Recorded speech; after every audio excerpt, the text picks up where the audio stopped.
Hello, everyone. Thank you for joining us today. This is Greeneum, and this is a webinar about the US Renewable Energy Certificate Market, the RECs. Here is Zachary with us. Hi, Zachary. Hi, everybody. Thank you so much for joining. Today we're talking about the US REC market. It's been a market for around 20 years now. The last few years, it's really started picking back up, and we believe that it's going to get even larger. So we felt it was very necessary to get acquainted with the new REC market. So without further ado, let's just get started. Okay, this is a disclaimer that this is not a recommendation to invest in REC or in green tokens in any manner. This is a market research on the REC market. So what is a REC, right? So a REC is an intellectual right to electricity, and it represents 1 megawatt per hour of electricity. And it's a way of quantifying how much of electricity in the grid is renewable. It's a non-tangible certificate that can be traded, and it's used to promote the renewable energy market. And it represents a figurative amount of electricity. So typically when you have electricity, it goes into the grid. It represents this electricity and can be bought across the market. Yes, so if a project owner or a company, they want to get a REC, they have a lot of incentives to do so.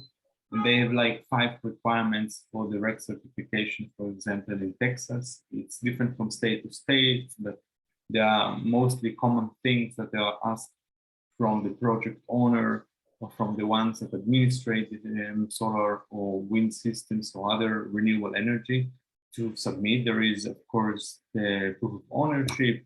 There is the name, the location, the type of energy being produced, the amount of energy being produced, when the facility was first connected to the grid, and if it's a hybrid or only renewable.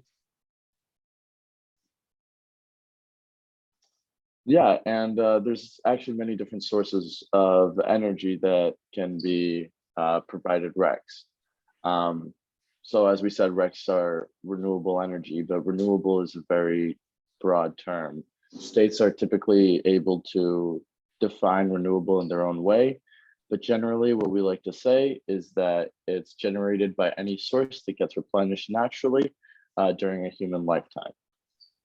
But it's important to know that renewable doesn't necessarily mean green, and green doesn't necessarily mean renewable. So green energy emits little greenhouse gases, and like I said, RECs are able to just be replenished and regenerated naturally. For example, biomass energy sources are renewable, but they're not necessarily green. They do emit a little bit of greenhouse gases. While nuclear energy is green, but it's not renewable due to the nuclear waste behind it. Yeah, so the renewable energy distribution in the United States, or in general, the installations been growing a lot in the last decade too, and accelerating. And today we've been in total up to solar and wind 20%. This is from 22, and hydropower 7%. Also a lot biomass. Geothermal is 0.4. So we see definitely still there is a lot of missing. Most of the electricity being produced is from non-renewables, but we have also nuclear inside, I guess. The US has a lot to do in that manner, and now we're going to see how the renewable energy certificates can be a tool to accelerate this trend. But we also need to know how we measure RECs, right? So there's meters that are attached to every single house to know how much electricity is consumed. There's separate meters called REC meters that only measure the generation of electricity from renewable energy sources. And they count over a period of time how much electricity is generated, and are able to quantify how many RECs are eligible. Typically, eligible REC metering companies can be found in the Department of Public Service for each state. There might be some variety there, but that's typically where it is. Here we have a few examples of REC metering companies. We have the Nexus, Maxis, Altimus, Focus, and LNG. And those are just in New York. So there is a huge variety of REC metering companies. So what is the producer incentive for selling a REC? Of course, we want to increase profitability of projects, and REC is one of the tools to do so. I mean, we can sell the RECs in the local grid, and that will be like beneficial for different states. We can do it between the states and also inside the state. And of course, REC price can vary from one state to another. And the range of the prices can be really from few dollars to even $300 in case of that the price is picking up. So in New York, when there is less, for example, renewable energy installed, the REC costs more. There is more demand. And in Texas, the out of when your renewable energy installations installed, so this REC price is a bit less than $4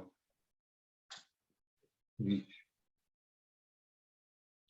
So yeah, this is typically the producer or the REC life cycle. We have the producers that gain the REC certificates. They're able to sell it into a consumer market, where sometimes they're able to buy amongst each other, and then eventually the REC is retired and taken out of circulation. Yeah. Yeah, so the REC, the beginning of the stage, the REC market is usually governed at a state level. So each state has their own licensed parties to initially verify the REC, and they're usually given 4 pieces of information: the time and date of production, the location generation of the device, the generation technology, for example, solar, wind, hydro, and the age of production. And all of those things are involved in the initial stage of producing electricity and gaining the RECs. So this is again the price range of the RECs that we discussed before, and we see how the price can fluctuate along the years. This is for example, of the voluntary market. We will talk about it just in the next slide. What's the difference between voluntary and involuntary market when you see a REC? And depends, of course, as we discussed, about all parameters, including supply and demand.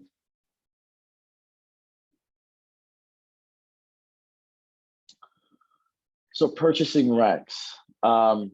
Purchasing RECs, you can typically do it in 2 different ways. First one is bundled, which is you buy a REC with your electricity. So in this case, it would be buying a REC typically in your own grid. You buy the electricity from a producing company, but then you also buy the REC certificate, which is able to provide you with basically the electrical attributes behind it. There's also the unbundled REC, which allows you to buy the rights to the electricity separately from the energy itself. And that's what a lot of companies that are far away from renewable energy sources typically do. And in both cases, they buy them using power purchase agreements or PPAs.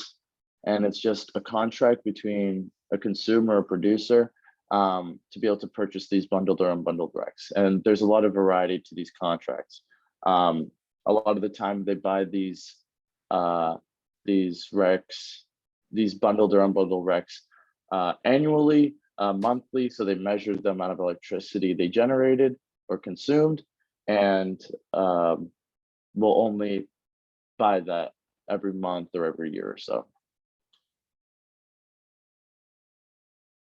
Yeah, so the consumer REC market who will buy the REC eventually from us will be basically companies that would like to offset, of course, their carbon. And we have some differences between the voluntary and involuntary market. Voluntary market can be bought and sold infinitely. There are no endless amount people, of course, can buy and sell it. And this is, of course, also an issue we're addressing in Greeneum as well, that it could be basically without a transparency or clearness if it's being bought and sold for greenwashing or for some PR of the company and then sold again, or they are really retiring the wreck outside of circulation and using that for offset. And this can be certified normally with also Greeneum system. And normally in most systems, they are deemed after 5 years anyway. So we are looking on RECs, we're looking on the last 5 years of renewable energy production.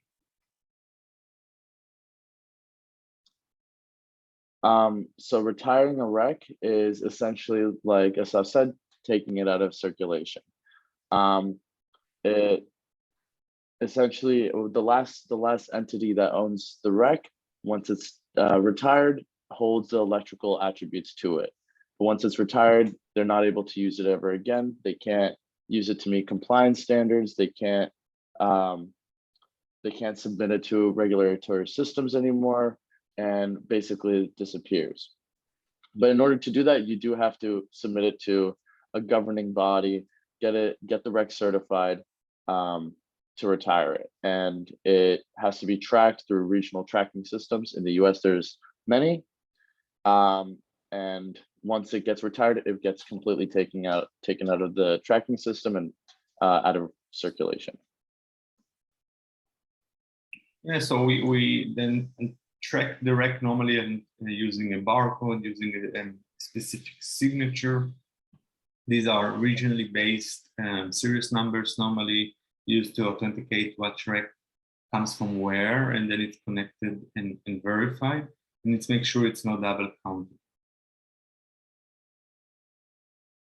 So this is an example of the regions that we were talking about. As you can see, it gets a little complicated. Each region, if you're buying RECs between states, has to basically delete their own serial number and then provide a new serial number to the new region. If you're buying RECs between regions, and it oftentimes can get very complicated, but this is the way that it's done in the United States right now, and Canada.